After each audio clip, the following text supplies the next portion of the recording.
للہ رب العالمین الصلاۃ والسلام علی خاتم النبیین وعلی آلہ وصحبہ اجمعین اما بعد فاعوذ باللہ من الشیطان الرجیم بسم اللہ الرحمن الرحیم قال اللہ تعالی فی سورۃ آل عمران ہا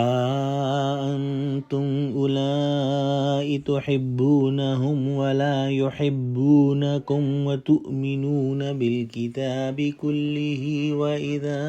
لقوکم قالوا آمنا وَإِذَا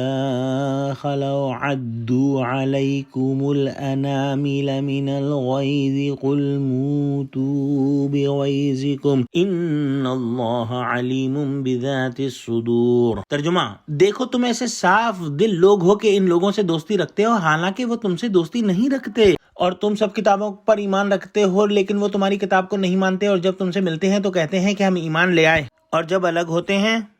تو تم پر غصے کے سبب انگلیاں کاٹ کاٹ کھاتے ہیں۔ ان سے کہہ دو کہ بدبختو غصے میں مر جاؤ، خدا تمہارے دلوں کی باتوں سے خوب واقف ہے۔ پچھلی آیت میں 4 اسباب کی بنا پر کفار سے دوستی کرنے کو منع کیا گیا تھا، اور اس آیت میں 3 مزید اسباب بیان فرمائے ہیں۔ نمبر 1، مسلمان اپنی سادگی کی بنا پر ان سے مخلصانہ دوستی قائم کر لیتے ہیں، جبکہ وہ مسلمانوں سے ظاہری دوستی تو رکھتے ہیں لیکن قلبی محبت نہیں رکھتے۔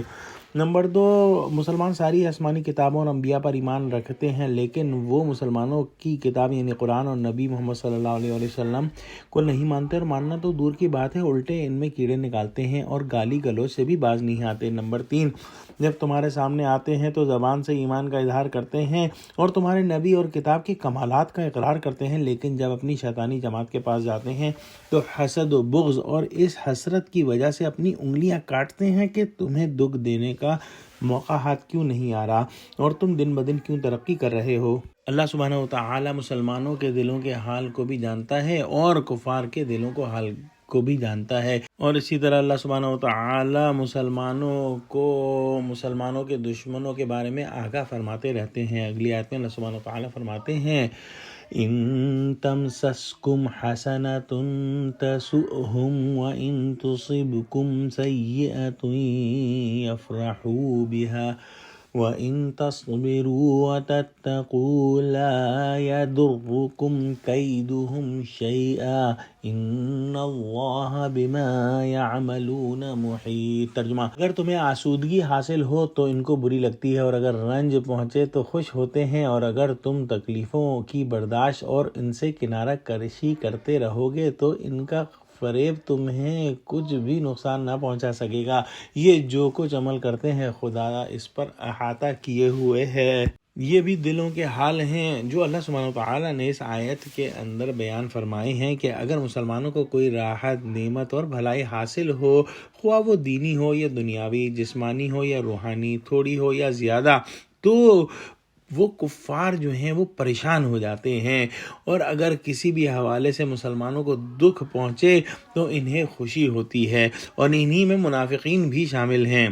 اللہ سبحانہ وتعالی فرماتا ہے کہ یاد رکھو اگر تم نے اپنے آپ کو مشکلات میں صبر کرنے اور گناہوں سے بچنے کا عادی بنا لیا تو پھر اللہ کی مدد تمہارے ساتھ ہوگی، اور ان کی سازشیں اور شرارتیں تمہارا کچھ بھی نہیں بگاڑ سکیں گی۔ وہ جتنی بھی پلاننگ کر لیں اللہ سبحانہ وتعالی جو ہے ان کے تمام اعمال کا احاطہ کیے ہوئے ہیں، اور وہ اللہ سبحانہ وتعالی کی گرفت سے باہر نہیں نکل سکتے۔ مخصوص حالات میں کافروں سے مدد لی جا سکتی ہے، مثلا ایسے شعبوں میں کہ جن میں مسلمان ہنرمند دستیاب نہ ہوں یا کافروں کے خلاف جنگ میں جبکہ وہ مسلمانوں کے ساتھ تعاون کے لیے آمادہ ہوں۔ مسلمان سادہ دل جبکہ کفار جو ہیں وہ مکار اور عیار ہوتے ہیں۔ کافروں کے دل میں مسلمانوں کے لیے شدید ترین حسد ہے، اور یہ ایسی بیماری ہے جس کا کوئی علاج نہیں۔ 2 چیزیں ایسی ہیں جو مسلمانوں کو کافروں کے شر سے بچا سکتی ہیں، ایک تقوی اور دوسرا صبر۔ دعا کرتے ہیں کہ اللہ سبحانہ وتعالی ہم کو قرآن کا فہم عطا فرما اور ہم کو کافروں کی چالوں کو سمجھنے والا بنا۔ آمین۔ وآخر دعوانا الحمدللہ رب العالمین، والسلام علیکم ورحمۃ اللہ وبرکاتہ۔